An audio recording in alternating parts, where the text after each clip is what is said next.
So, gosh, I Yeah. hit the button too soon. I hit the button too early. Yep, we're here. Aloha, Charles. How you, my brother?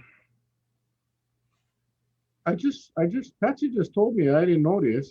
Probably because I never checked my Facebook birthdays today. But today is my son's birthday. His 29th birthday.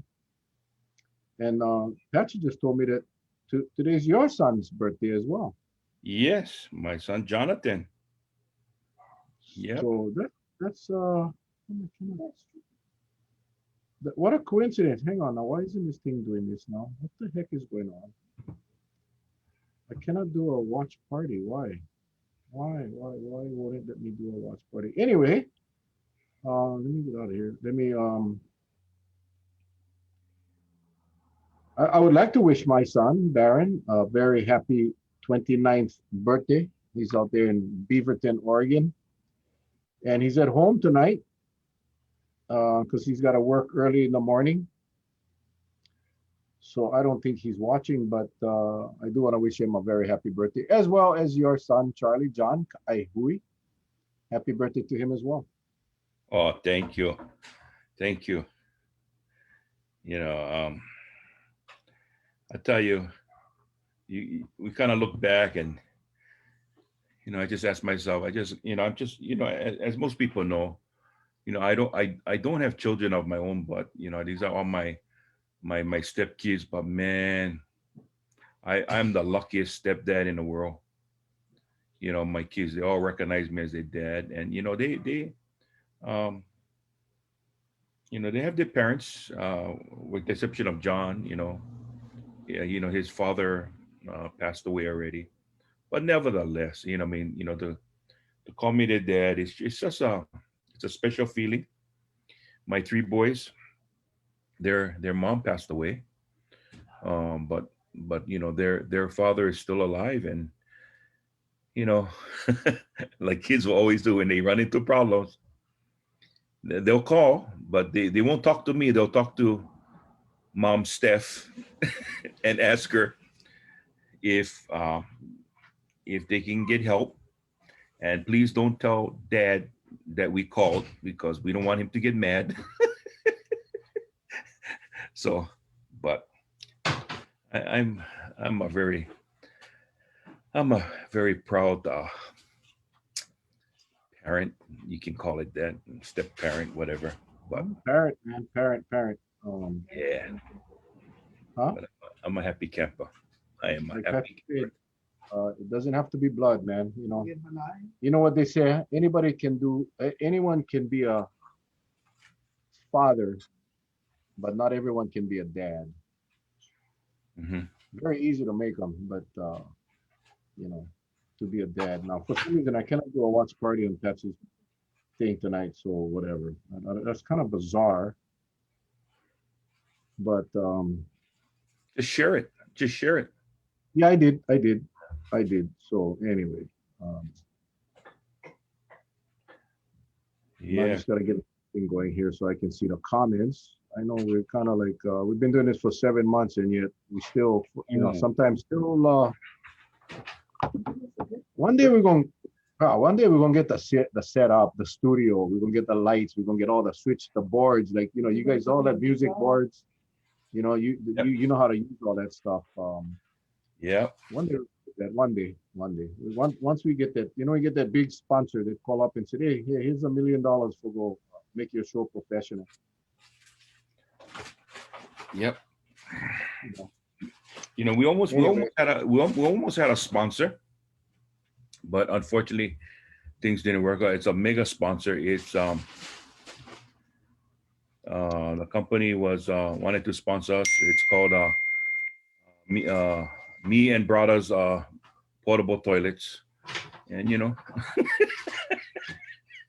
well, I heard that Snickers sponsor us.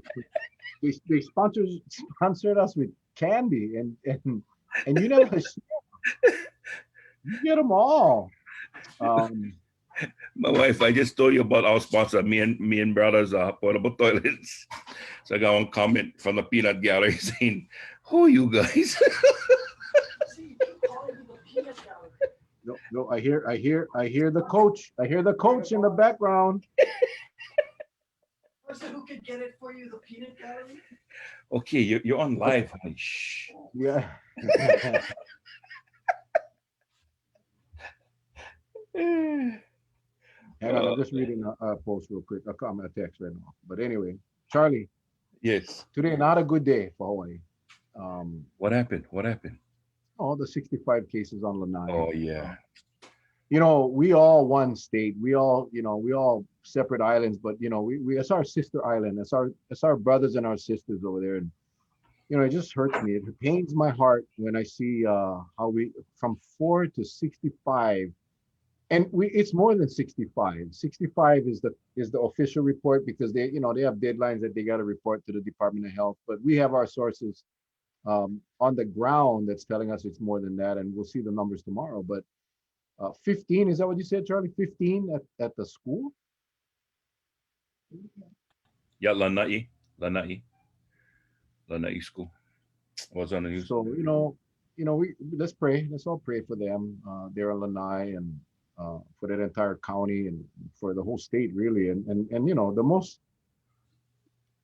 yeah, I said a prayer earlier. I was in the room laying down, and I just prayed, asking for God's blessings on all of those people, residents and tourists, both. And even more, a stronger prayer to our leaders, man. Give them the courage and the wisdom to do what is right. Um, put the politics on the side for now and just do what is right. Imagine if that 65 people were your family. Yeah. Yeah. Imagine if one of that 65 was your family or your kids or your wife or your husband. Would your actions be any different? That's to me, that's where it boils down to. And when I see on the news tonight, and I saw the newspaper article pops up on my phone, and the KHON pops up on my phone, and the headline reads, Maui issues lockdown notice or lockdown order, but it doesn't take effect until Tuesday at 12:01 a.m. Today's Friday. We went from 4 to 65 cases in just a couple of days. Where the hell are we going to be on Tuesday? And I know Mayor Victorino said, he submitted a request to the governor. Charlie, at some point, mayor's got to have that authority to make the call. If I was the mayor, I would lock him down, and I would tell Governor Ige, you know what? You see me in court. Yeah, you go file your complaint, or go send me one. You shouldn't have done that letter. I don't care. We're going to lock down my county. I'm going to protect my people. And I'll deal with you later, Governor Ige. I'm not going to wait 2 days or 3 days for you to go and decide whether or not it's going to hurt tourism. Because right now, it has absolutely nothing to do with the economy. We have 65 sick people on that island. And I would have just shut them down. I would have, man. I'm telling you. People all the time ask me, no, what would you have done differently if you had been elected the mayor? I say, absolutely. On Kauai, nothing. Nothing. I think what Derek has done from day one is I would not have done anything different. But on Maui, I can tell you, I would have issued the order. And like I said, we'll deal with it in court, Governor. If you want to take me to court, if you want to go make something out of this, let's go. I'm ready. But as of this moment, guys, I'm the mayor. Everybody stay in your house. You're not going out unless you absolutely have to. For the tourists, they got to get the hell out of Dodge. Of course, we'll let you go to the airport. You do what you got to do. Get the hell out of here. But for our residents and everybody on that island, we're staying home. No one coming in unless you absolutely have to. And we'll deal with the aftermath with the state administration later. That's what I would have done. That's just me. Well, I think there are two different dynamics we're dealing with here. Our mayor, and I don't say this to belittle the other mayors, but I'm just saying our mayor is very proactive. He has a team that goes out.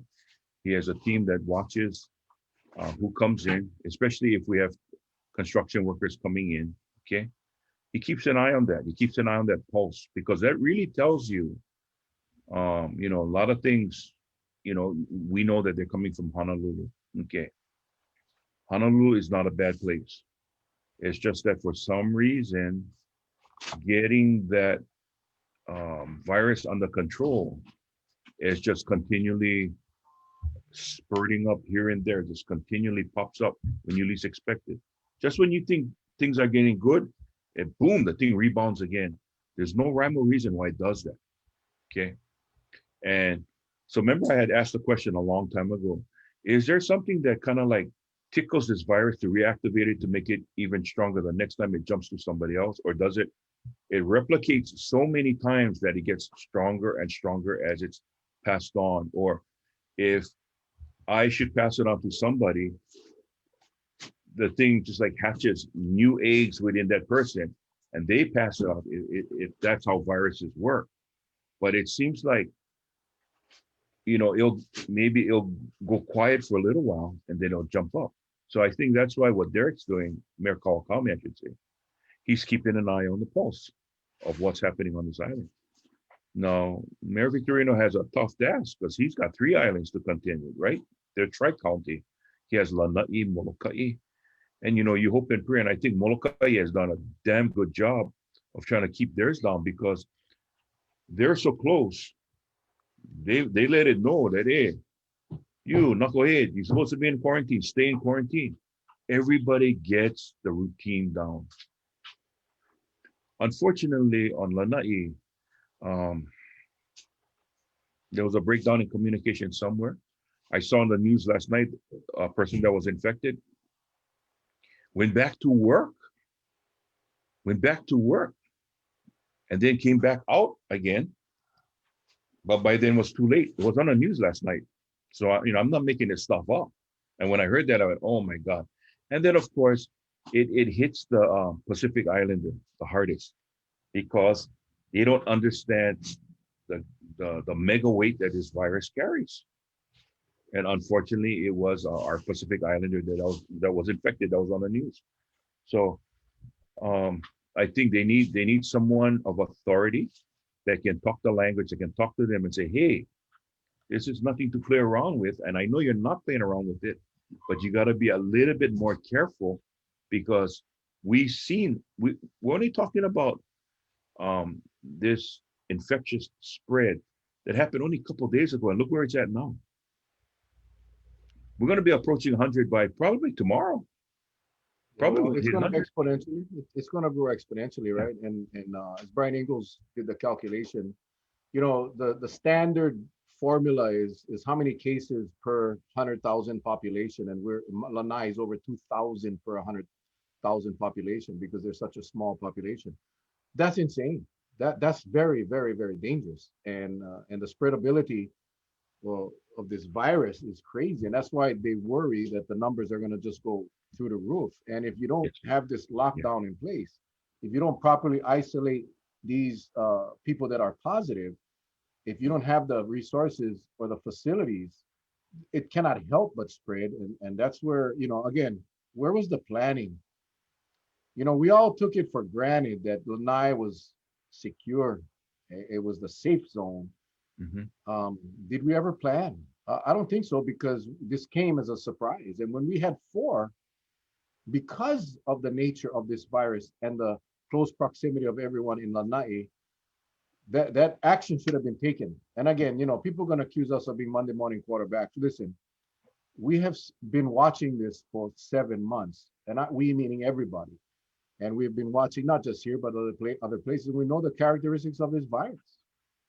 And Lanai is a very small population. It's like a town. It's like a town on any one of our islands.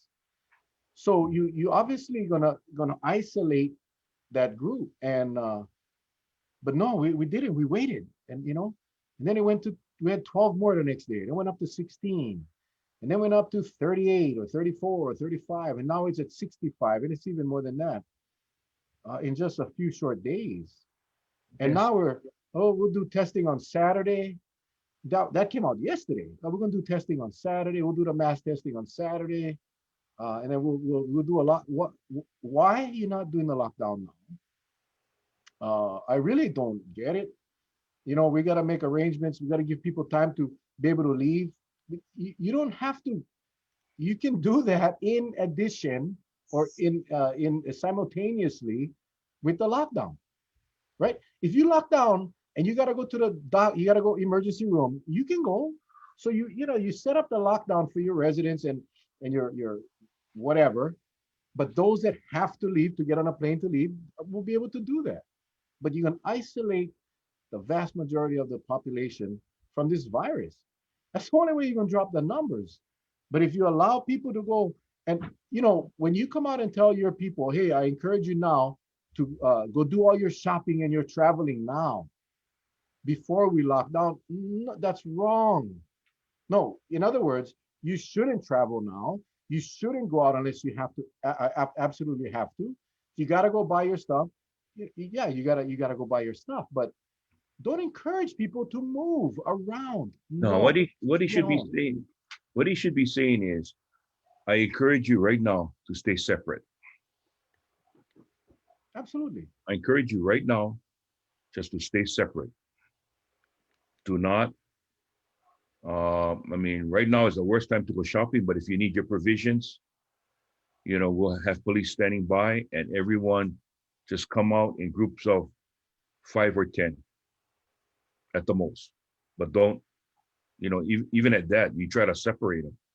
Because if you just tell them, hey, go do your things now, I think you go into this hysteria mode. And what happens when everyone goes into hysteria? It's like the movie The Blob. They're gonna come running out of the theater like nobody's business, and nobody gonna be distance. Everybody gonna be together because they don't want to get attacked by the boogeyman. And that's what's gonna happen. That's what's gonna happen. So you want to keep separate as much as possible. And the Well, you message, I, remember, I, I think the message that Victorino gave was maybe the wrong message. oh, it was definitely the wrong message. I The mean, wrong message. people ask how we still at zero. How come we get and we lock them down right away? Remember when we could only go one per car? Remember when we had to go one. If you wanted to go to the store, you had to go one person only. That's how you do it. Was it inconvenient? Damn right, it was inconvenient. There were exceptions. If you had to go to caregivers, if like when Patsy had to take my mother-in-law to the store, that was okay because she's 84 years old. But that's that's proactive. Yeah, yes, it's definitely inconvenient and disgusting and frustrating.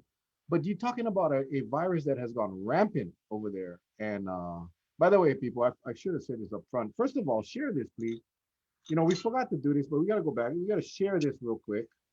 Share this right now. Hit the share button. Start a watch party. Do what you got to do. But get this. We got some good information out tonight. Our guest tonight is Steve O'Neill. For those of you, I'm going to let him introduce himself. I have, myself and Charlie, we've been on several email threads from different groups throughout the state. Steve has been very active in several groups, actually. He's written several articles for our local newspaper, Civil Beat. This guy is well versed on what's going on. So we thought it'd be interesting to have him on and share his perspective, and it's a very good one. And again, I'll let the people know, Steve, that this is unscripted, unrehearsed, unedited, uncensored. So I have no idea what this gentleman is going to say. He has no idea what we're going to ask, and that's what makes this show so interesting. So I'm Mel. That's Charlie. Who are you, Steve? Well, I just want to add that I have no idea what I'm going to say either, but there's a lot of moving parts in all of this, and so I'm happy to have you guys lead, and I'll answer questions best I can. And I really appreciate the service that you guys provide. It's real dialogue, and I noticed something maybe a month ago where I saw that you were asking for doctors with alternative viewpoints to connect to you. And to me, that's a real sign of somebody that gets the value of thoughtful disagreement and, just trying to get to the truth of things. So I really appreciate that. And I'm a fan of you guys. I'm relatively new here. I was here in January with my family and a few years before that, as we seriously thought of raising our kids here. I have 3 kids, 5, 7, and 7, and we were here when they were about 3 years ago. And then in January as well, coming to sort of scope out a way to make it happen. And then COVID hit, and and we just made the jump. And we initially landed in Oahu in June, noticed that the cases were rising real quickly. I was able to communicate with Josh Green directly, and to his credit, I really appreciate that he would even reply back to me in my emails, some newbie emailing him. And but then we watched the cases go, and we were involved in our school. We could see that the school wasn't going to open. Once it became clear that the teachers unions and really you only needed like 5 or 10% of the teachers to be sufficiently afraid to realize, like, yeah, you just can't open in that environment. And so we made the next leap over to Kauai, and I feel like I'm a lucky guest, and I hope I can contribute in some small way. My family, we lived in the mountains on the Thai-Burma border for the 3 years of my kids' early life, under mosquito nets in some real tropics and old traditional communities. She's from a hill tribe village, the second in her community to go to college, of about 10,000. So I've had kind of a wide set of experiences. I worked for the UN in Burma during Cyclone Nargis, which was a huge disaster, and led some assessment teams. And I've lived in San Francisco. I'm from New Hampshire originally. And I studied economics and psychology, and those remain my interests. So I like to try to understand, reality basically, and sort of what really is going on. And my initial intent was to just understand it for my own family. In the research to come here, I realized that Maui and the Big Island were about to experience community spread. And I was right about the Big Island, and that got picked up by a reporter at the Civil Beat, who I really appreciate. And she put together an article that used a bunch of my stuff, and also Josh Green was on that. And this is back in August, and I'm like, once community spread gets in, it's a new deal. I mean, you can't really put the toothpaste back in the tube, is what we've seen all over the world. You go from protecting a community to really just mitigating damage. And so that was my real alarm. And when I put that out, your former mayor, Joanne Yukamura, and a collection of doctors she's been working with, asked me to invited me to work with them, and that's been a real honor.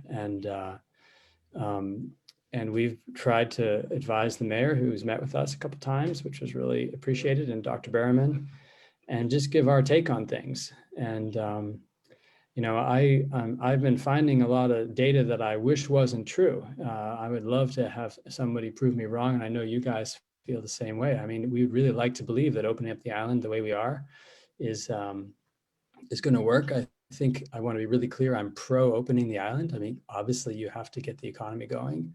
But from the research I've done and others, it's pretty clear that if you don't do it carefully, you're going to close down again pretty quickly. And even if you don't close down, you're going to put fear into the community, which is going to change the way everybody lives. I've noticed on Kauai, businesses are closing now because of the tourists are coming. Because, a yoga studio I know is like, I can't have somebody get it in my studio. We just got all the locals to come back. And now once the tourists are coming, no one's going to come. So she's closing. I know of other shops that are doing the same thing. I think my big insight lately, shared, and everything's derivative of what other people have shared, is that essentially the islands opened up with a single strategy for everybody, as if we're all the same. And I understand that most of our state leaders are on Oahu, and naturally you'll think about what it's like to be there. But Maui and Kauai have a tiny fraction of the cases. And so to open these two, what Kapono has taught me is called a kipuka, to open these kipukas up to tourism in a way that doesn't have a second test to me is really dangerous. And what's just happened on Lanai makes me really feel like, that's what's going to happen. So I have some slideshow stuff I can show that will sort of share this, but I also want to let you guys ask any questions, or should I just keep going? Is this helpful? Well, I think Steve, and thanks for that. I mean, I've read your emails, read a couple of your articles. I just got your email with all the articles. I didn't get a chance to read all the articles, obviously, but I did read a few, a couple of them anyway. Your op-eds, and yeah, we all agree, I think for the most part, that opening this economy was something that had to be done. And Charlie and I talk about this every night, and we've had people from all over the world on this show that all agree that you need to really open the economy, but it has to be done safely. Now, we chose a method. We, meaning the state, chose a method of one pre-test 72 hours before your departure. And many experts have said, medical experts, I'm not talking about political experts. It's almost like an oxymoron, political expert, but most of the medical experts have made it very clear that in fact, the one pre-test 72 hours prior is relatively useless, because the way this virus operates, and the latency period and all of that. So you have been a very strong proponent of the second test system. You've written numerous suggestions and bless you, and proposals on that. So I'd love to see your slideshows, but if you could just touch on that, and because we were one step away from doing it right. We were just one simple step away from doing this right, and we chose not to. Well, yeah, and again, I'm nervous to even be commenting. I want to be clear. I've never written an op-ed before. I've never written a letter to the editor. There's some things in life, and maybe it's from having kids, where you just realize like this is serious. And if you understand something, you have a responsibility to say something, especially if people are going to die.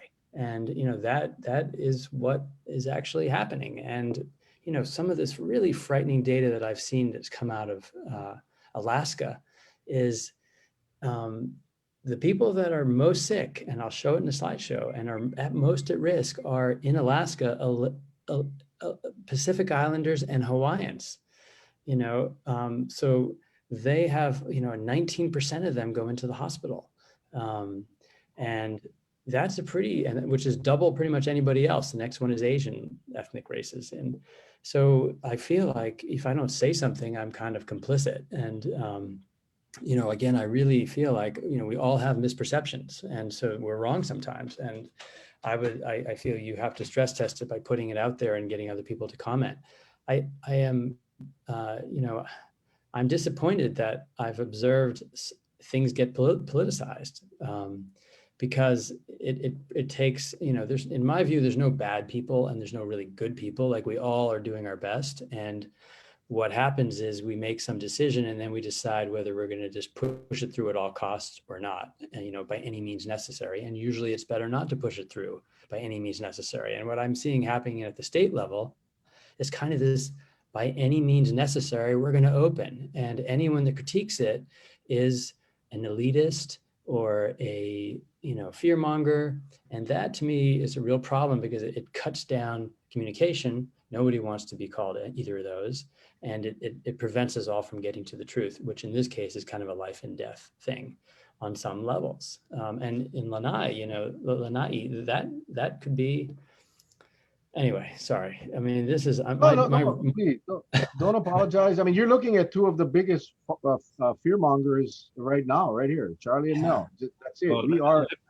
We have, we accept that. It's an insult to me, probably to Charlie, but you know what? We understand. We accept it. Like you, Charlie and I feel, and we talked about this months ago. Remember, Charlie, remember that discussion we had one night on the phone saying we now have an obligation to put out real people, real experts, real factual information to the people. That's all it is. Well, I think the way we did it though is we have a tendency of calling people out, which is sometimes it's not good. It's not a good thing to do. But but I'm not the norm, so I'll do it anyway. Well, And you know, the thing about it is what you said earlier, and that is when Mel had made relation to the 72-hour test, I always looked at it as, you know, really all it's doing is buying you that time, because it's going to say yes or no if you can get on that plane. That's the way I looked at it. It had nothing to do with what's coming to Hawaii. What's coming to Hawaii is after you arrive in Hawaii. And that's when, you know, like you land, you think of a pot, right? You're boiling water. It just doesn't bubble when you turn it on. You got to give it some time before it starts to bubble. And that pot landed on our shores, and you got to wait for it to percolate before you start getting some steam coming off the surface of that water, which is a couple of days. And that's when we said, that's when they should bang away at the testing. And that became problematic for the so-called tour industry, because why? With that process came the process of, well, but we need for you to stay in quarantine. And you see, quarantine was used way back when, but when you open up a tourism, you're not supposed to use the word quarantine, but it's bad, right? And we're saying, well, we're just telling you to stay hunkered down for 4 days, take a test, and if you're good to go, hey, bingo. But then who would have known, even the pre-test and even the apps that the state promotes, all of that stuff not working right now? Who would have known that? So what it tells me is that if we talk, we've always said this, Steve, we've had 7 months to plan. And so, you know, it's like a grand opening, right? You build a brand new stadium for your football team, and you like, yeah, we built it. And then you got the stands in there, and the first rumble they make, yeah, the stadium collapses because it just wasn't planned right. And that seems to be what's happening now. That seems what's to be happening now. yeah, totally. And you know, Steve, feel free. Just hit the share screen. Feel free to pop whatever you want. Whatever. Yeah, no, go ahead, man. I appreciate it. And you know, and I really appreciate you guys. And I've met a lot of people without ever seeing them person to person, you know, in physical, in the same room. But I really appreciate it, because I've said to myself, boy, if I was ever stuck on an island with a bunch of people, these are some of the folks I want to be stuck on an island with. And in fact, I'm stuck on an island with you guys. So I really appreciate it. And Thank you, man. sooner or later this will be over. I'm means a looking lot. forward to coming to That say means it. a lot. Yeah. Well, and I also want to normalize, I think it's not okay to be normal in the sense of not thinking through this stuff. And the fact that you guys are calling things out and just keeping it real, I think is really important, and should be, you know, it's a better way to be. What comes to mind right now is a joke I read, which said that, you know, if you're going to criticize anybody, you want to walk a mile first in their shoes. And the reason is beyond the obvious, which is to empathize and be there, but then you're a mile away and you have their shoes. So anyway, all right. Yeah, I will pull up the slideshow and show some things that helps me stay on track. I will say that we were 2 steps away from, I think, doing really it the right way. And the first step was to decide to sort of just realize that we have to hold the quarantine. And, you know, nobody in the world, Fiji, which has as much dependence on tourism as we do, has just held the line and said a 14-day quarantine. New Zealand's held the line. And, you know, the 14-day quarantine is the safest thing. But I actually think a reasonable compromise is to see if we can get away with a 7-day quarantine, given, you know, the situation that we're in and how many people are dependent on this. And the doctors in the charts, I think you'll all see, and you know, and you've seen them from Dara and lots of others, pretty much 6-7 days is what you need. 3 days is really pushing it. It's not a middle ground. It's pushing it. And day 1 is kind of just absurd. And as others have said, you know, if you do a test 8 hours after you've done one before, you know, it's I guess technically of a tiny bit of value, but it's minimal value. And as you're saying, Charlie, what it does is the first test is it buys us a little time. You know, it puts a few less people in the boiling pot. But we know now, and it's really clear, and it's an advantage of having gotten all this in Hawaii later, is we know that it percolates and it just gets into the community, and then suddenly you catch it, and by then it's usually too late. So I think what we're going to find on Lanai is, earlier today you had 35 cases or 39 cases. Today this evening you have 69 cases. And they have 2,800 people on the island, and so you have already 2.5% of the island infected. And the woman who was the first to be detected, if I understand correctly, she had symptoms on Friday night. She was feeling not healthy. On Saturday, or on Saturday night. On Sunday, she had body aches. On Monday, she's like, oh, I feel okay. Maybe that was just a mini flu or something. And she went to work. She didn't get didn't get a result until Wednesday, at which point 3 of her kids had it. And I'm guessing probably more will have had it. And certainly she probably infected people at work. So, and then the mayor, with the best of intentions, is obviously on it at this point, but he's not going to close until Monday or Tuesday. And I think that there's this hard reality of like the wishful thinking has got to stop. It doesn't work if you do that. New Zealand on August 10th, after 3 months of no cases and doing 2,000 surveillance tests a day of just asymptomatic people throughout the population just to keep an eye on things, suddenly found 4 people. They locked down Auckland, 1.5 million people, in 24 hours. And they tested over the next 10 days, 175,000 people across the whole island, realized most of it was just in Auckland.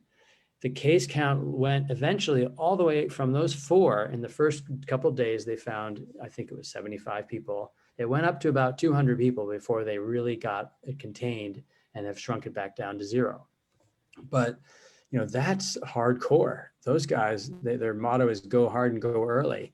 And, we have to just recognize that in America, with the lack of tests, we just can't go hard and go early. So because of that, it's 10 times more important that we protect the fence on the way in. We have this blessing that we're an island, which is incredible. And so to squander that and not use that and not be very careful. I mean, I think there is a case for opening up Oahu because they already have as much spread as many other parts of the country.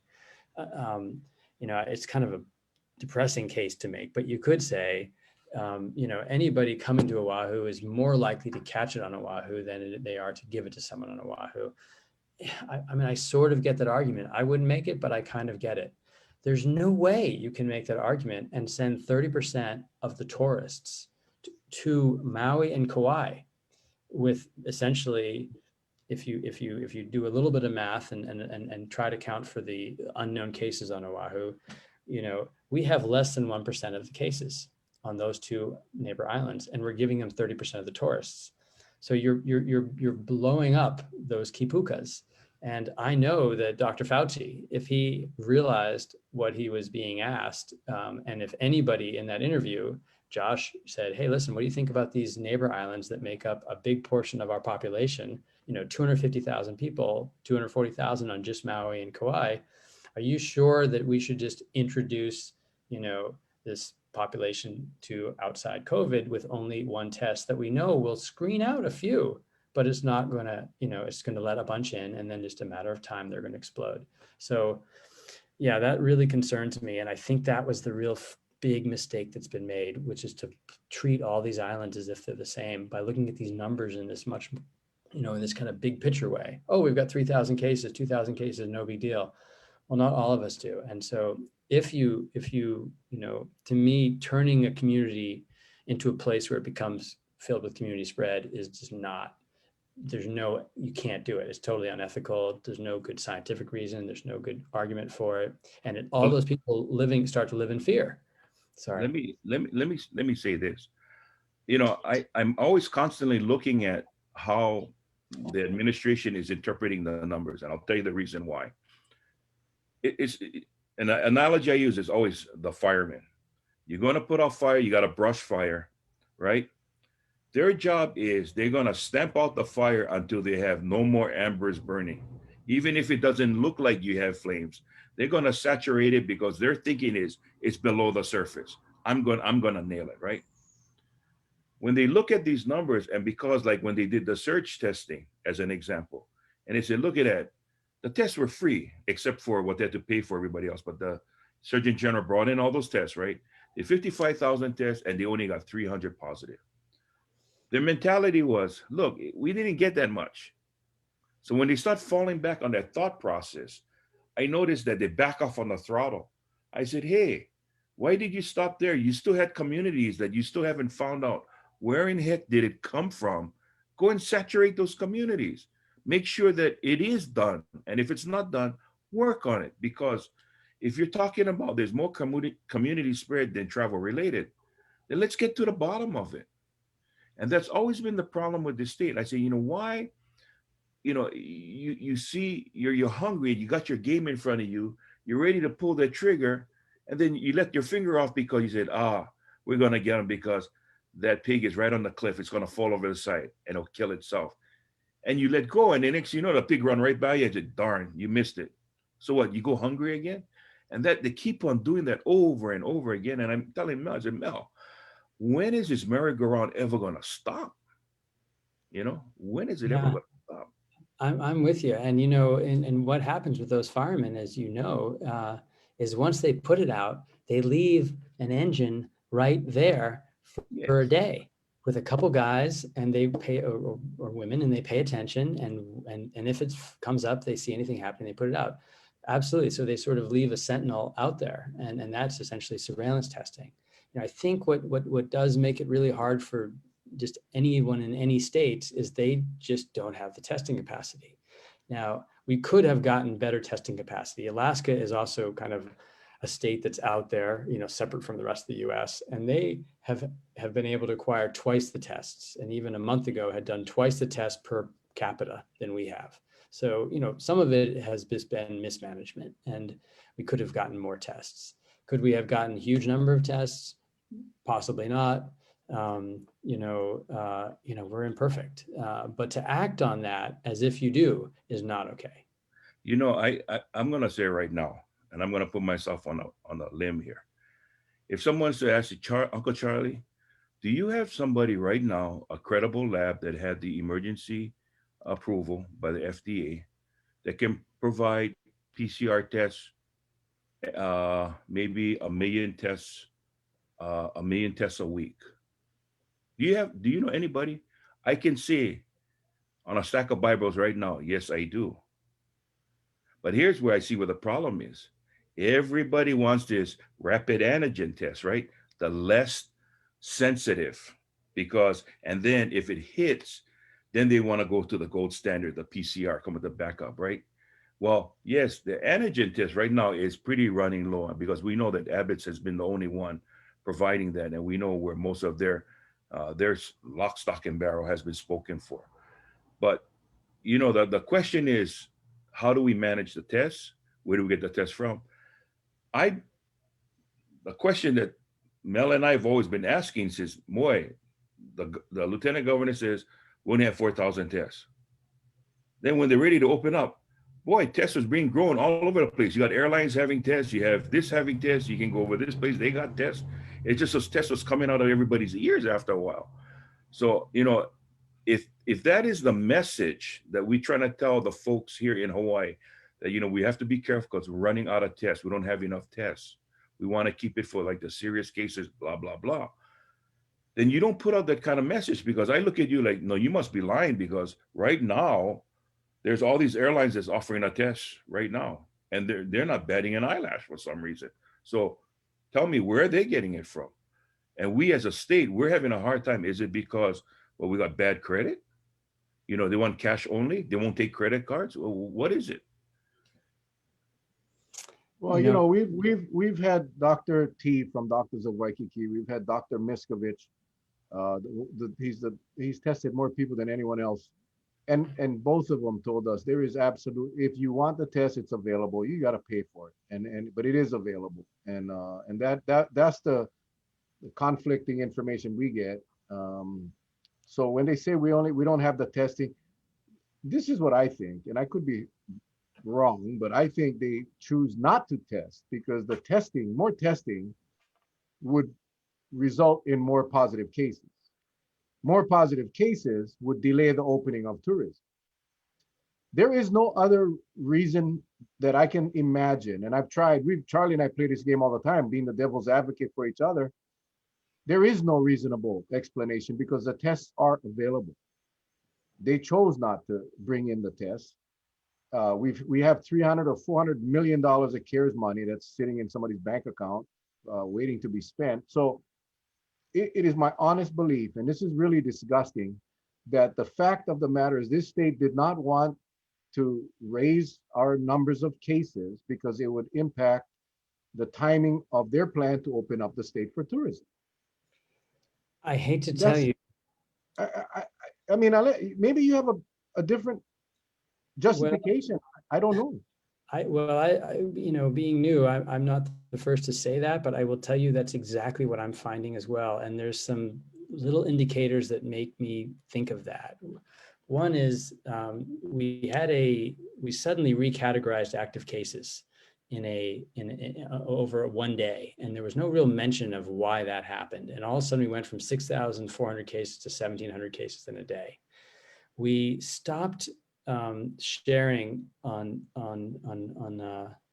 we stopped on the Lieutenant Governor's Facebook page. We suddenly stopped around October 6th, I think it was. We stopped getting the total batch load, so you could actually calculate your own number. And the day before we were at 6% positive, and the next day we're at 2.5% positive.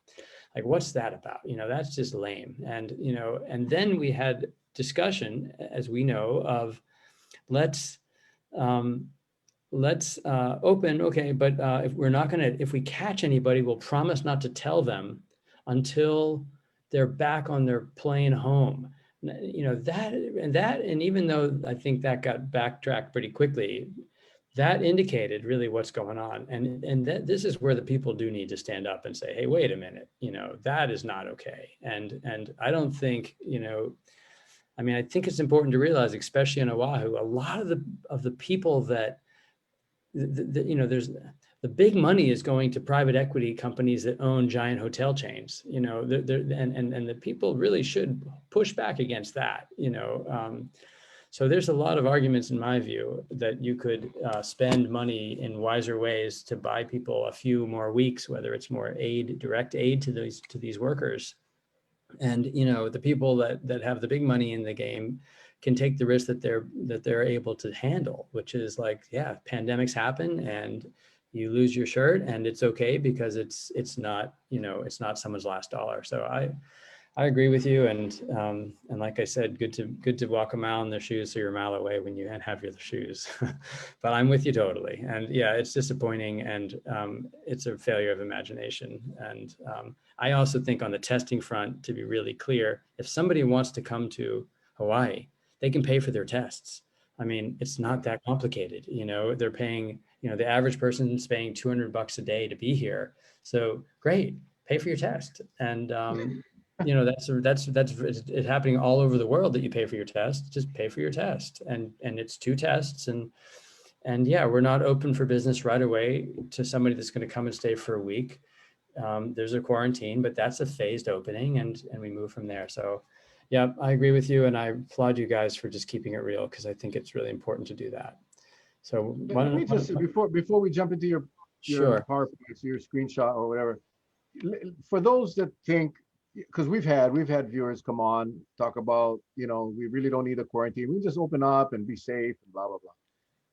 If what just happened on Maui, in the Maui County, if what just happened in Maui, where last week the mayor lifted all quarantine for everyone traveling intra-county. So you could go to Maui, Molokai, Lanai.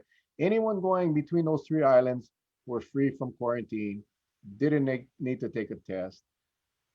Now, is it a coincidence that all of a sudden we see a bunch of cases in that county? It could be. But if you're looking at data and you want to make decisions based on data, you know, you cannot ignore the fact that not long after that quarantine was lifted, the cases started happening. And until they fully contact trace all of those cases to find out where each person possibly got infected, that's an unknown. But it's very coincidental that as soon as it was lifted, bam, Right. interesting. You Interesting. know what? You know what's gonna be, and Steve, please forgive me because I'm the comedian in the group here. But this is what's gonna be real tall telling. You have this case where you contact trace, right? The first person is infected, infects the other people, and the contact tracer comes all the way back to the person who was the first one infected. And they ask that person, okay, did you travel? No. Now where does that put you? Because here you have the virus showing up on Lanai and nobody traveled. What Right. the hell are they going to do? I mean, I can see that happening. And so that's why Mel and I have always said, you've got to be real careful on how you ask the questions, and you got to ask it right. Because, hey, if you're telling me if I contact somebody, yeah, I contacted you, and everything comes back to me as me being the one that gave it to you. Okay, Charlie Iona, did you travel in the last week? Nope. Right. Did you travel at all? Nope. Right. Did you come in contact with anybody? Just the people that use my name because I did come in contact with them. So then you have this big mystery. Where the hell did this virus come from?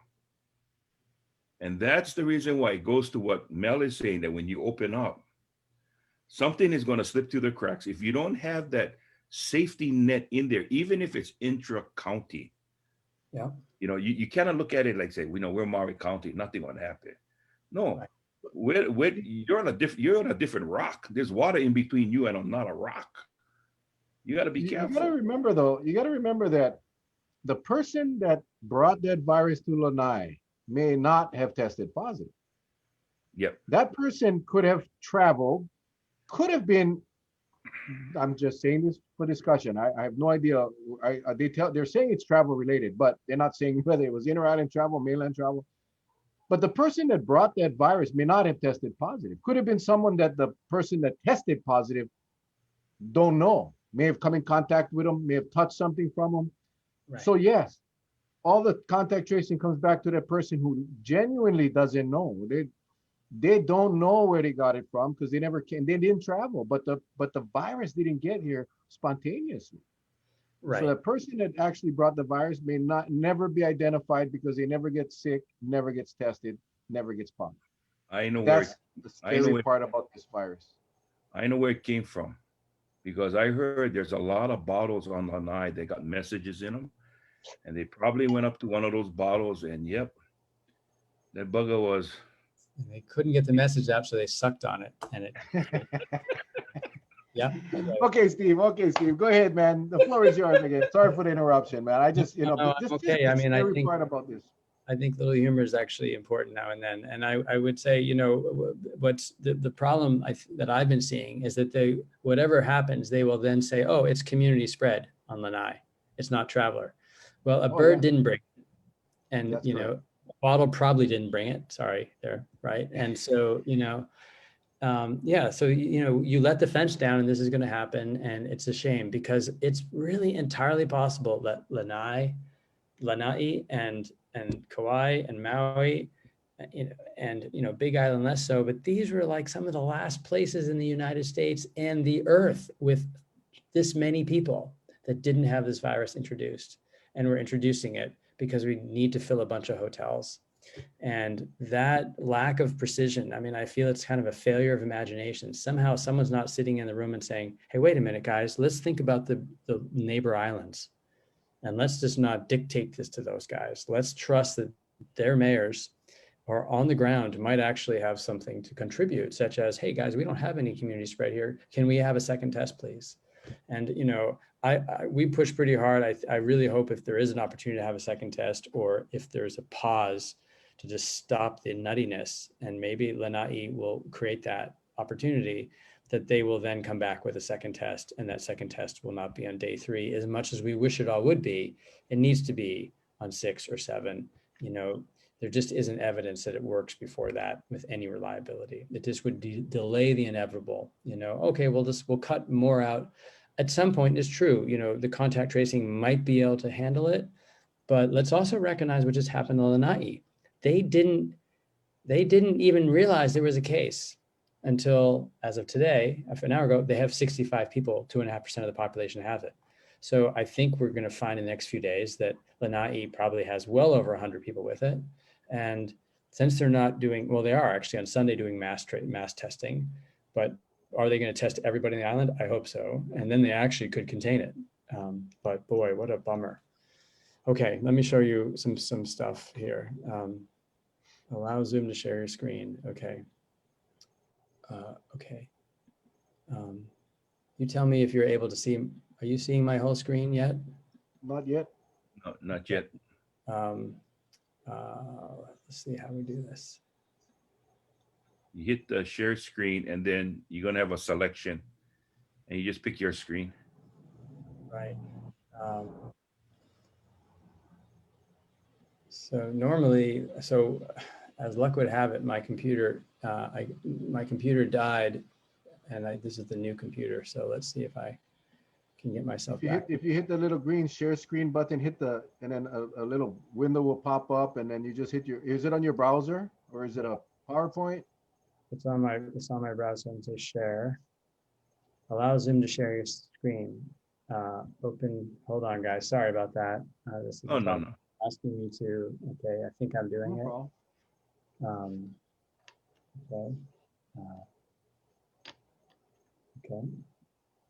And well, for those of you that are came on late, this is Mr. Stephen O'Neill. He's a resident here, and he's been very vocal and working very hard to try to get our leadership to move in a direction of a second test with a quarantine, because we're seeing throughout the world really that's kind of the only thing that's working, and I think we've beat that horse dead so many times. And trying to get these guys, one of the things that you just mentioned about Lanai, that hopefully out of all of this, Lanai will be, there you go. There you go. Lanai will that our leadership our leadership will use the experiences they're learning on Lanai and apply some wise decisions to it, to the future. I hope so, or just start really having a real dialogue where we're not just sort of saying open, but just let people walk through this and just really figure it out and get scientific about it, because that's how the virus, what we need to do. So yeah, I think all your viewers know that I just knew this was going to happen today, and I'm really glad it did happen, that we're able to talk, but I don't have it together as much as I would like, but I will show a couple things. This, and I'll try not to overload, but so can you see when I move the mouse and everything? Yep. Okay. So what I did is I went and just grabbed all the, from the Hawaii Tourism Authority, you can see where everyone's landing and which islands they're going to. So you have Oahu's getting 58% of the travelers, the Big Island 11, Maui 21, and Kauai 9.5%. And then I looked at the populations up here for each of these guys. And then where I sort of figured out that we know from the surveillance testing on Oahu, and you're right, Charlie, that they kind of backed off of that. But the doctor that was in charge of that testing, or at least heavily involved, I remember seeing him on the news saying, someone said something like, well, what have you learned? He says, well, I've learned that you really need to keep your mask on, because there's probably another 6,000 undetected cases on Oahu. So that's what that tells us. That small number we got, if you extrapolate it for the whole island, tells you at the time we had 6,000 cases, there was another 6,000 undetected. So I think you can generally say that when you have community spread, you could double the number of cases that are actually detected, especially when we're doing such a small number of cases.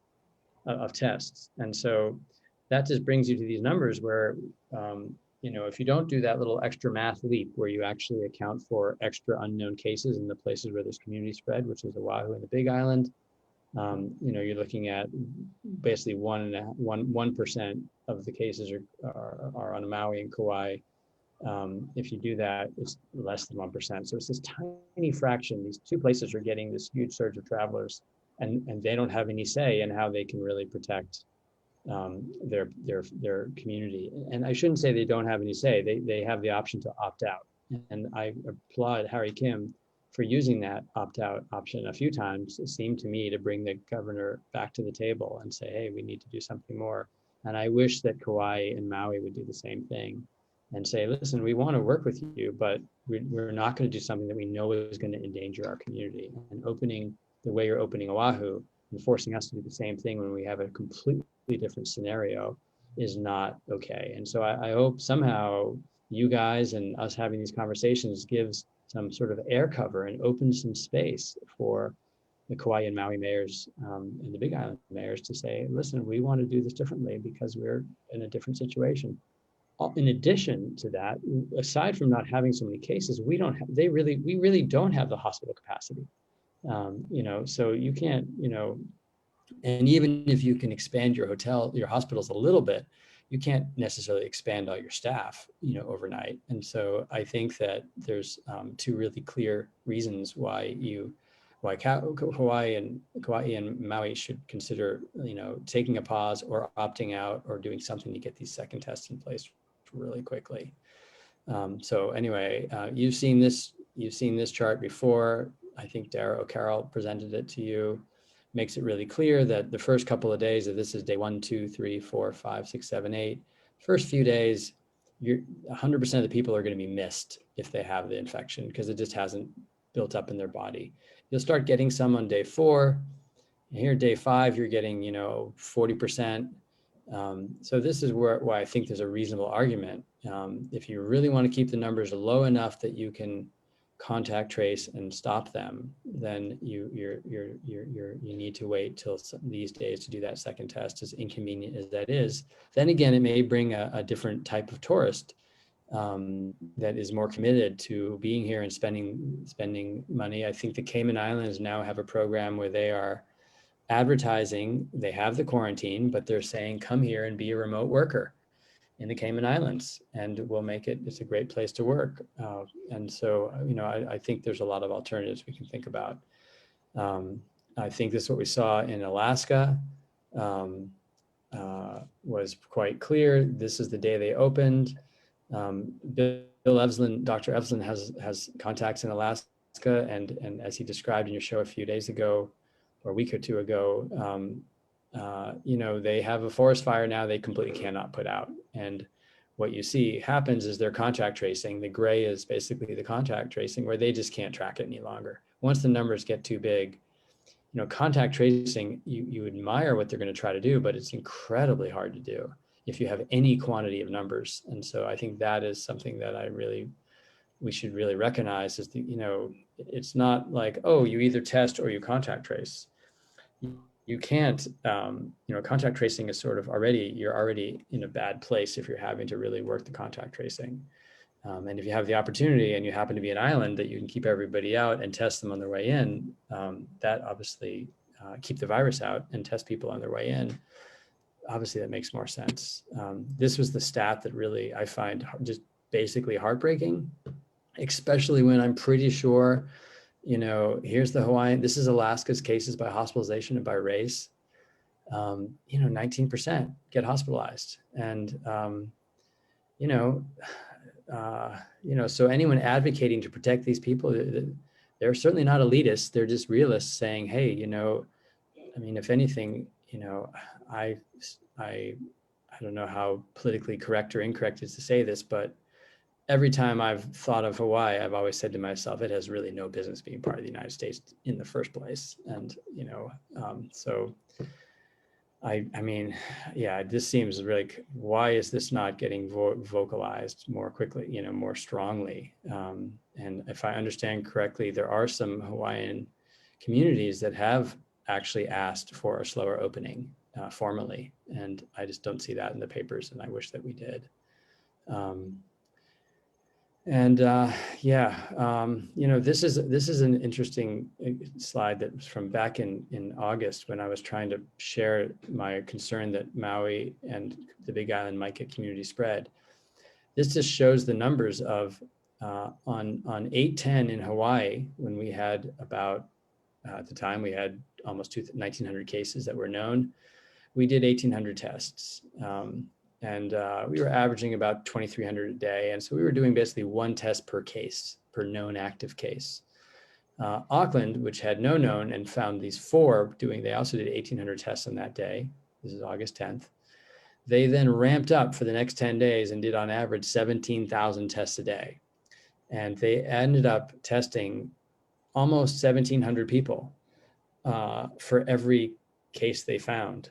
And they went up to 105 new cases during that time. And so, we're testing one person for we're a tenth of a person, a tenth of a test for every likely case. And they were doing 1,500 tests.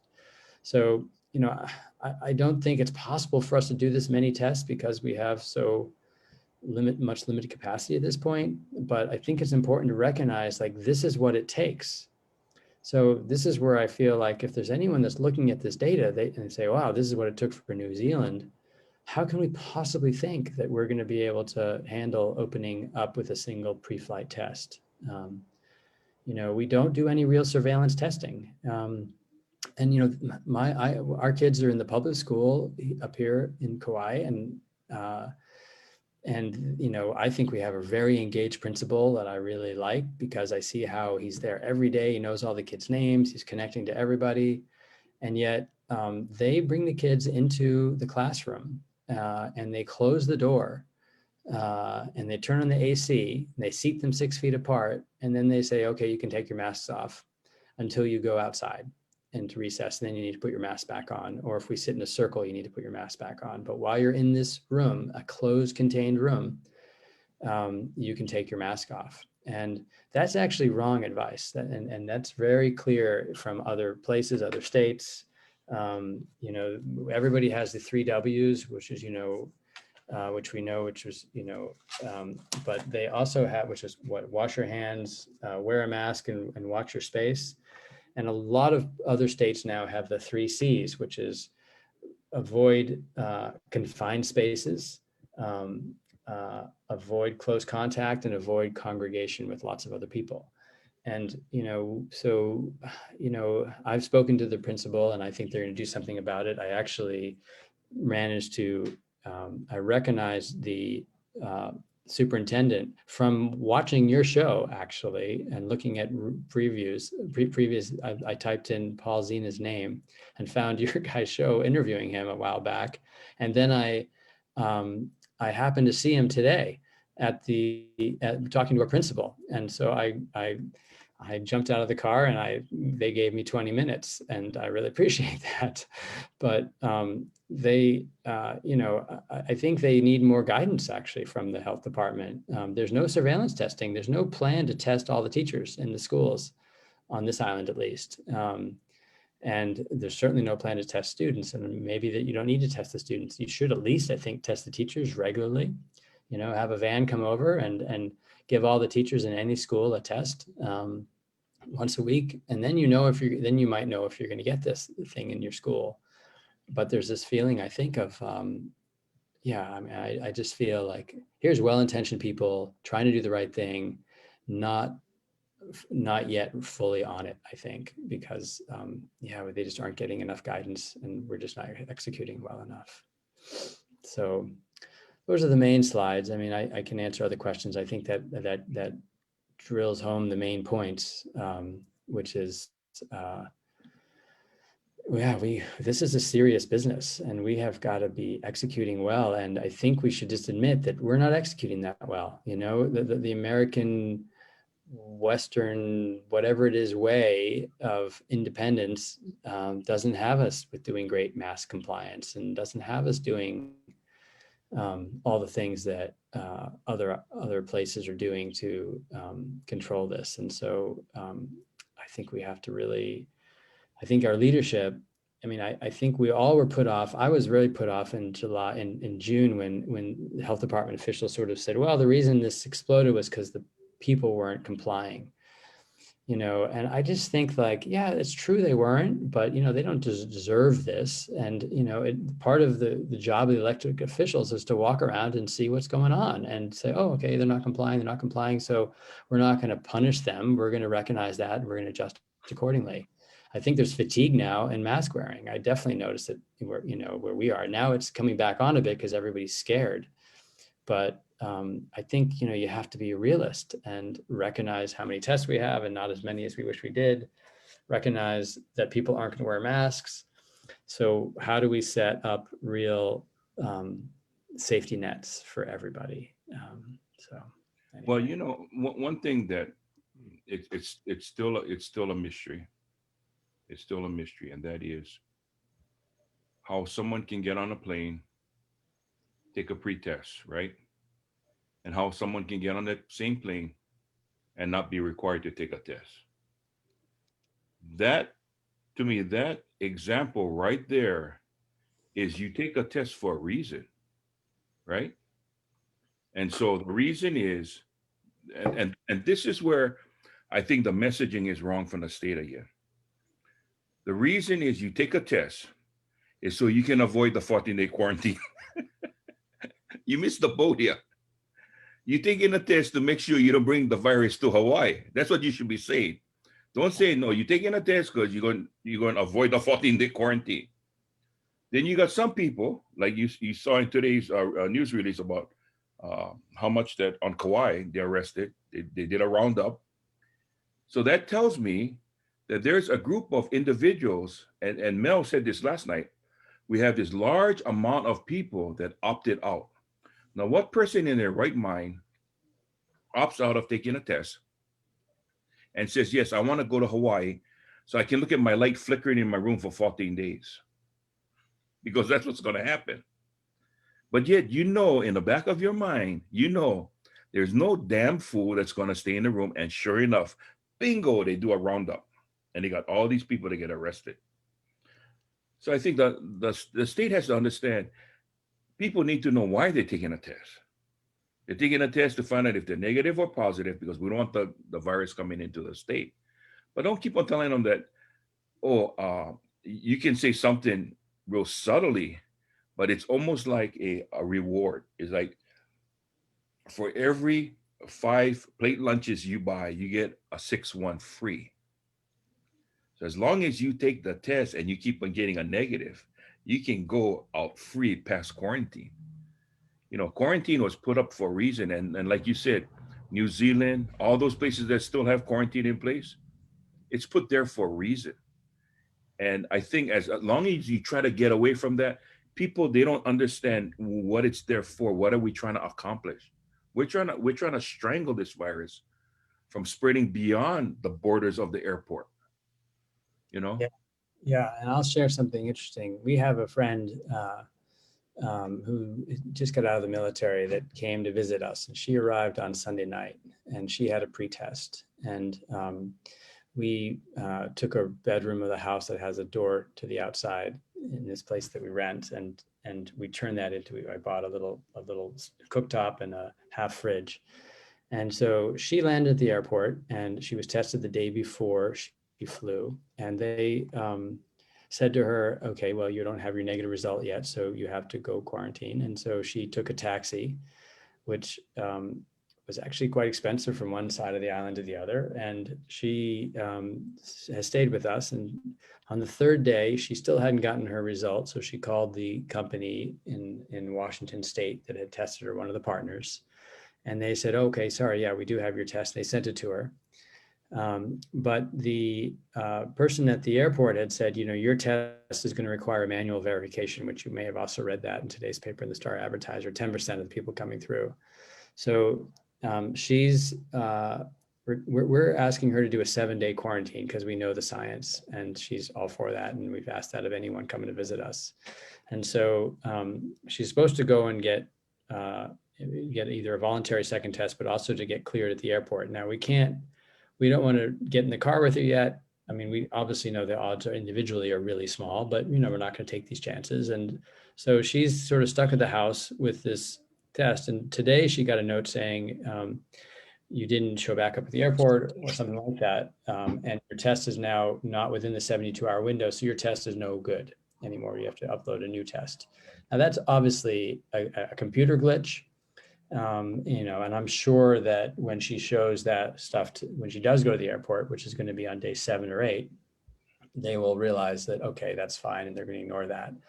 But, you know, she's afraid to, I said, you know, she's like, well, can I go out? Can I go for a walk? And I said, well, you know, I think you can at this point, as long as you're just, you know, on the property and, you know, in the woods around here. But you know, yeah, if the military comes, and she's like, yeah, I don't want to get in that situation. She's like, I've been in the military, I know what it can be like, and she said, I said, can you? I'm sure you can explain it to her. She's like, you don't know the military. I'm not sure I can explain it to them, and eventually I can explain it to them, but it's not after being stuck in getting arrested or stuck in jail for a night or two. And I don't want that to happen. So yeah, you know, to me, this is just all this indication of like, obviously we don't have it down. And this is like, you know, this is one of these things where you really can't let any of it out. So again, I hope the mayor it gets to a point, and the political situation gets to a point where he can say, hey guys, this is not okay. You know, Maui, with our alert on just got 69 cases, you know, or Lanai. I hope that they say, let's take a break. You know, we've let people in for 10 days now. Let's stop, breathe, see what's going on. Let things percolate, get our systems back in place. You know, it's not going to make or break anybody to have a few days of, you know, or a few weeks of doing this right. And so, yeah, I hope we get to that place. Well, we just weren't ready to open up. Yeah, this was rushed so quick.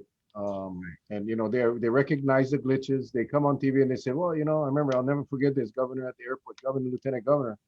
Said, gosh, man, we had twice the amount of people we expected, but we did very well. No, you didn't do very well. You didn't. You had 500-600 people in an area in the airport that were not social distancing, and you weren't. You didn't. You had glitches in the system. People that couldn't get their apps, their tests uploaded. It wasn't working, and it's still not working. We're blessed to be on Kauai, where the military and the police department has committed to enforcing the quarantine, and that's why you see what you saw today in the paper: 14 people or so gets arrested. So no, we weren't ready. We're still not ready, and the gates are open. I just saw Lanai had a town hall meeting tonight with their community meeting online, and it was said that out of the tests that has been performed so far, their positivity rate is between 15 and 20%. Yeah. So do the math. You know, on the low end, you're talking 450 cases. On the high end, 600 cases.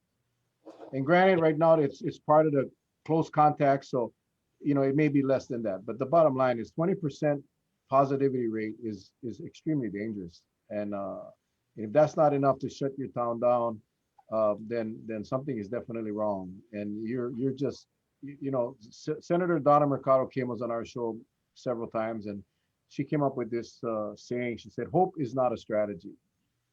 Hope is not a strategy." That stayed with me, and I'm going to use that forever and ever and ever, because we cannot hope that it'll work out. We cannot hope that the numbers will drop. You got to look at the data, look at the science, look at the charts that you just put up in Auckland. It takes a whole lot of effort on the government and expense to make this right, and we're not even close to that, Steve. We're not even close. We're not. To 10% of what Auckland did, and to expect a different result is really stupid. It's really, really irresponsible. I believe I call it gross negligence, because you know, or you should know, based on data that has been collected from around the world and other states, we should know. Right. And to ignore that and continue on this path, to me, is gross negligence. Yeah. You know, I've always asked this question, and maybe in your group, Steve, you can ask someone as well to start this discussion, and that is when we talk about contact tracing, because in all the experts that you talk to, they'll tell you that that's one portion of that's one part of the whole equation that you need is the contact tracing. The question is, nobody has really given us a straight answer as to what is the threshold before contact tracing doesn't work. Nobody can tell you. Yeah. You know, No, I you mean, can see though from others that yeah, it doesn't take much to overload contact tracing. yeah, because when we first started this journey back in March, Mel and I, we always said, hey, contact tracing. Oh, you need a degree, some kind of degree in this medical science. And I said, gee, when I went to the police department, I had a high school degree. When I left the police department, and I was, after I retired and went over to the medical examiner's office, I didn't have any degree, but yet I knew how to investigate darn well. And Right. that's what it's all about, is how do you investigate? I might not say that, oh, this is due to whatever reaction within the body, but I can tell you one thing. I can find out where have you been, who have you talked to, and how long you stayed with the person, because exposure is one of the key elements of when you get this virus or not. But nobody has ever said to me that, Charlie, if you should reach this X number of cases, and even if you had this X number of, like you said, on the 25th and 26th, the 26th and 27th of September, that's when they did the whoosh, the erasing of those numbers down to 700, 1700. And like I told Mel that day, because uh, what's her name? Dr. Robeson, right? She's the new person that handles the contact tracing. She said that now they're very happy. They've got it done. They're clearing the cases, and now they can get the right information to those who are in positions to make decisions. So my response was, so what you're saying is the decision makers have been being being fed wrong information all the time. That's what the knee jerk reaction was, and that's why we shut down the state for no good reason, because that's what it seems like. Right. And at that time, again, nobody said how much it took. If you got a couple thousand, what is it? Case is one case like one for one contact tracer per one case, or two contact tracers for this. So that means, say if it's two, for just keep it simple. Say if it's two contact tracers per one case. Once you hit 300 cases, you talk about 600 contact tracers. Even that, they couldn't tell us, the people of Hawaii, with a straight face. Yes, we have 600 contact tracers. Because Right. why? They got caught. They only had 15 at the time, or 10 at the time. Right. That's the problem. That's the problem. But I think what you're doing is good, because you're keeping track of those numbers. See, we got people like you around. That's why maybe when you contact the lieutenant governor again, he might not pick up the phone so quickly, or he might not answer the email so quickly, because he says, "Oh crap, got that statistician calling me up. Damn, what? Uh, hey honey, do you know what I told him the last time?" And she'll reply, "Yeah, check your notes. Tell him you wrote something back to him. Check your notes." That's what's going to happen. I'm going to tell you right now. That's going to happen. Yeah. Yeah. It's too bad. Yeah, sometimes you just have to take a stance, and I think you don't want to blow up bridges. And I would love to have real conversation with Josh. I mean, I think he did some really great stuff in the beginning, and I appreciate that when he was calling out what was going wrong in the health department. But he's fallible like anybody else. I'm sure he said to himself, "Oh my God, there's all these people that are missing their payments that we just need to open for them," and that I can appreciate. What I think that where he just went too far, personally, my view, but who am I to say? I'm new here, but he then just said, "Okay, open, open, open," instead of like, "All right, how do we do this in small, thoughtful pieces, in a measured way, bring everyone into the conversation?" There's no reason not to do that. And I think that's a weakness, and I'm sure next time you hopefully won't act that way. Well, Something. politicians, they say that politicians, he's a doctor first and foremost, but then he's a politician. And like Mel and I, we're retired cops, so we know if there's something going on, and our brothers in blue are making this call, 9 out of 10 times we're going to agree with them, because we're in the profession.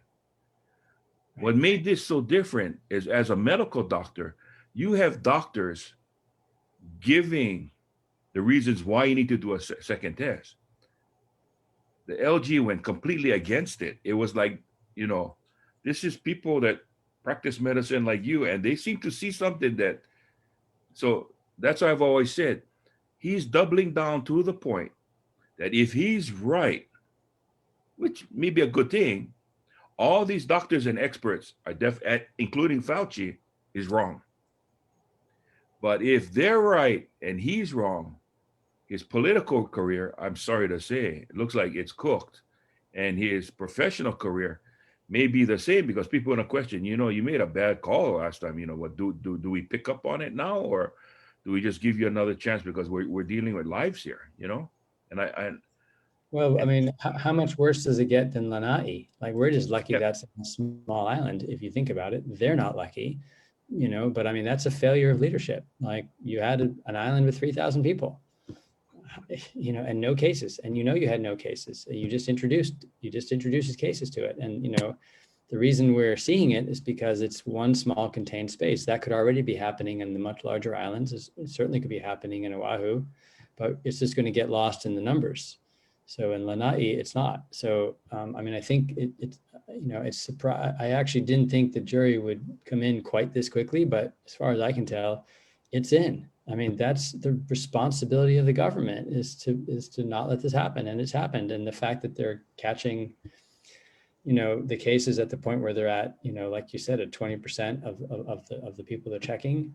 And at that high number already, 2.5% of the population, that's, that's not okay. And so, yeah, obviously, I think at this point, it's clear that he was wrong.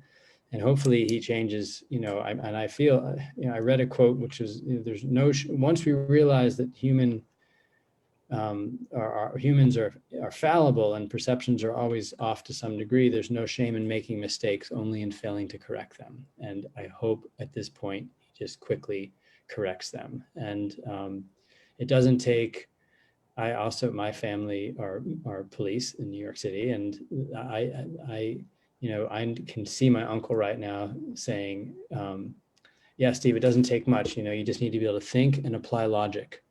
And it's really that simple, like think and apply logic. And so we have the data, we can apply the logic, and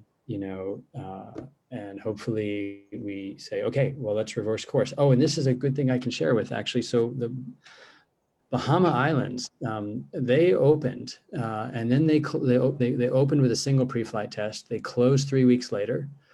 They opened again with in a different way. I have to get the data again, and then they closed 4 days later. And so whoever that leader is, or whatever their style is, that's the way to do it. That is someone that is reacting, and they're recognizing that it's not what the people want to hear, but they're doing what they need to do, and ultimately people appreciate that. And the same thing happened in New Zealand. I mean, their leader has opened and closed, and people realize like that's the reality of what they're dealing with. And ultimately, you're closed less by doing it that way. And so I do think that hopefully the conversation quickly is going to turn to, okay, obviously this didn't work, and isn't going to work. And clearly we're going to let too many people in. And I really do think people were not thinking about these two islands with 15, 17% of Hawaii's population, Maui and Kauai. Add in the Big Island, you're almost at a third of the population of Hawaii, are not in the same situation Oahu is in. I kind of wish I had said that, and I myself didn't really couldn't figure out how to say the argument, but I'm pretty sure if some people had written that and said, guys, I wrote things like they're not different. I mean, they're quite different, but really, if you look at the numbers, it's a stark difference. It's places without spread and places with spread. And so let's recognize that you treat them differently. Don't make everybody sick. Let's isolate, So yeah, and if you did that, guess what? You'd have a lot of tourists going to Oahu. In fact, maybe all of them that are coming to Maui and the other islands would have gone, or a huge number of them would have gone. So you wouldn't actually have had a big loss of tourism. You just would have had them going to an island where they've decided that community spread is just simply inevitable, which again, I think is quite questionable. You should have a second test, but there's more of an argument in that case. So yeah, I think it's just bad decisions, unfortunately. I'm sure I don't see everything that they see, and there's things I'm missing, but it would seem that by thinking and applying logic, this can be done better. And I think, with Lanai, we should recognize that whether it happened just before, whether it's inter-island travel just before they opened, or right now when they opened, we know on average it takes 2 or 3 days for someone to get it. I spoke to Dr. Peng, who is who you guys know, the health officer on Maui, and he seems like he's a very numbers driven guy, and he really kind of sort of seems very in a real scientific way, and I think he's been really quickly trying to get enough data by doing exit testing, if you're familiar with what he's doing, which is really smart. I mean, it's sort of I think it's his effort to say, okay, if I can't get them tested on the way in, I'm just going to immediately test as many as I can as they're leaving, so we can then show how many had it, picked it up while they're on that island. So anyway, yeah, it's a tough one. I mean, they can try to recreate the wheel. They can try to go and try something new, but it's been done. We have excellent models to follow. Right. Models that work, and that's I think what pisses me off is that why are you going to try to recreate and do something that has not been tested, and why what we know it works. We know, we saw the evolution of Dr. or Lieutenant Governor Green on this show. We watched evolution live happen right in front of us on this show, and every time he was on several times, and we saw the evolution, how he was such a proponent of being careful, the testing requirements, the contact tracing, the quarantine. I remember one of our shows, he talked how he wanted to see a quarantine facility for our visitors. And then it just switched, it flipped, and all of a sudden he became a very strong proponent. Now, don't get me wrong, I don't think it's malicious. None of these guys are doing this because they want to see their constituents die and get sick. It's just that they got their priorities mixed up, and they set their objective as, let's see, we need to get as many tourists here as possible, and that's the priority. And we'll take care of the sick ones as they come up, but the priority right now is getting the tourists here. We need to get them here, and I think that's where the mistake happened. Whether that's I think it's negligence, but I know that their motive isn't to get people sick and die. It's just that they're sort of confused. I think COVID fog may have set in, and they're justifying their actions based on the economy and getting people back to work, which is a very honorable cause, but you got to do it safely. And that's, I think, where we fell way short, where we're taking way too many risks. And like we're seeing in Lanai right now, people gonna get sick, people will die, and that's just not the good track to take. But, I'm going to show you one other slide, actually, if that's okay, that I think sure. You might find helpful. So this was let me see if this works here. Whoops. So this is a slide. Can you see this on your screens? Yep. Okay, so there was a document called Making Hawaii Safe for Travel, and that came out on May 18th. And that was actually, I believe, I was told that Josh Green worked with a senator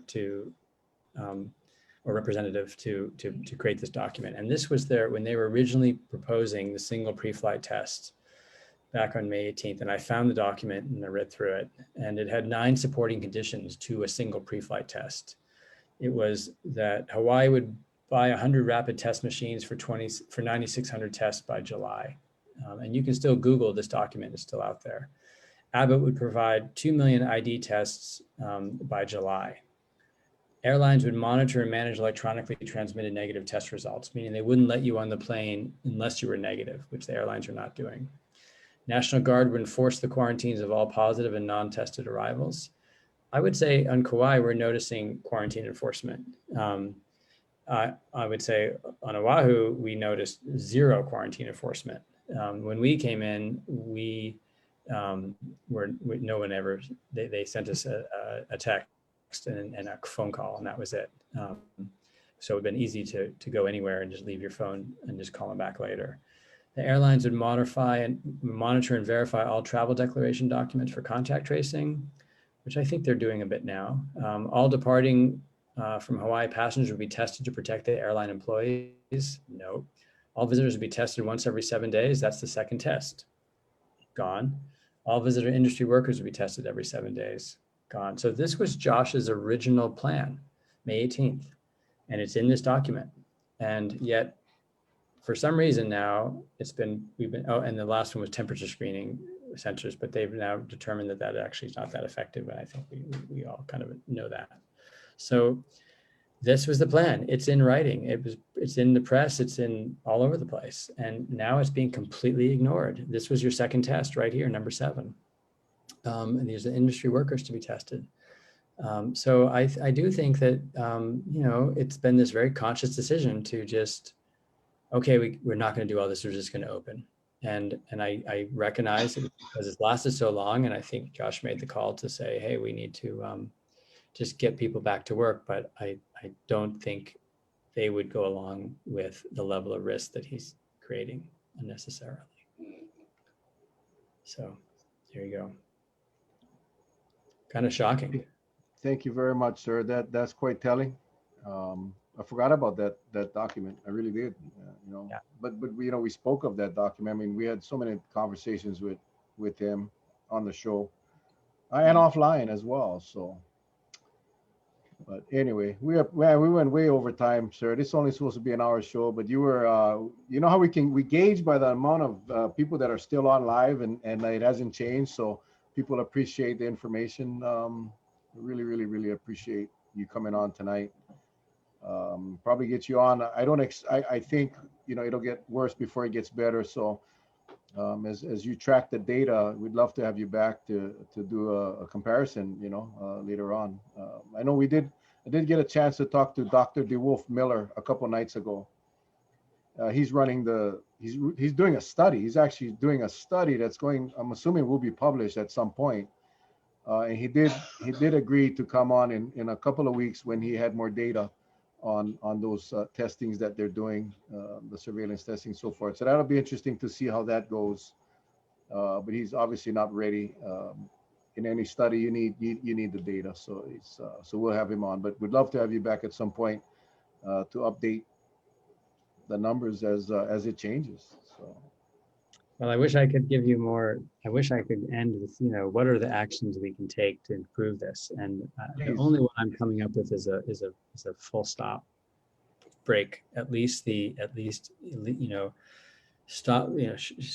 Opt out in Kauai and Maui, and I would encourage the Big Island as well, or the Big Island move their second test, which they have, and get the quarantine in place. On day 6 or 7. And let people who are bound to Hawaii, if the governor is really set on keeping part of Hawaii open, then leave Oahu open if that's what they're going to do, and hopefully, But I think that's the only thing, is they need an opt out to sort of really safely see what's happened as a result. So anyway, thank you guys. Really, I feel so honored and so lucky, and to be able to engage and be of some help. So hopefully, it's helpful. Well, we are very thankful. Charlie? Well, for all of our viewers out there, there's one thing. Hopefully, you can tune in on Sunday. We normally take off, but I want you folks to tune in because we have Nahoku Hana Hana Award winner Sean Pimentel, one half of Sean and Lehua, and he's an accomplished musician. But he's going to take us down that path. He was the first one from Hawaii to really complain about not being able to get a test. He had to drive 200 miles away from where he was at to go find a CVS that would give him an appointment to take a test and drive all the way back just so he could catch his flight. Now, if that is not absurd to you, then I don't know what is. So we're going to talk about that. What we got tonight was an insight from someone who is like many of us, but he's passionate about how we operate here in Hawaii as people that call Hawaii our home. And, we want things to work out. Don't get me wrong. We want things to work out. But things have to be done in a safe and prudent way. Because if not, it's been proven over and over again. Once it runs away from you, it's like a train wreck waiting to happen.